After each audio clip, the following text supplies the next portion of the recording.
സത്യം പറ, നിനക്ക് കൊട്ടേഷൻ തന്ന ആരാ? പറയടാ. ഞാൻ പറഞ്ഞാ മതിയോ?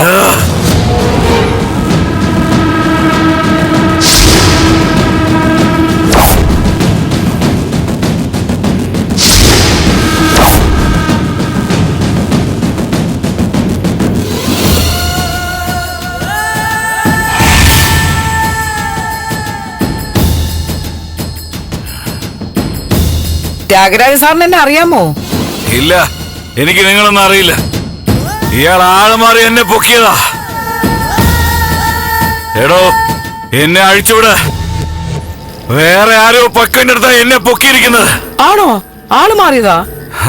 ചന്ദ്രമതി മാഡത്തിന്റെ പൊന്നാങ്ങളയല്ലേ ഇത്? അല്ലടാ, നീയല്ലടാ കർണാടകയിലെ മൂത്തകുണ്ട ത്യാഗരാജൻ. വേറെ ആരല്ലടാ, നിന്നെ തന്നെയാടാ ത്യാഗരാജ പൊക്കാൻ ഉദ്ദേശിച്ചത്.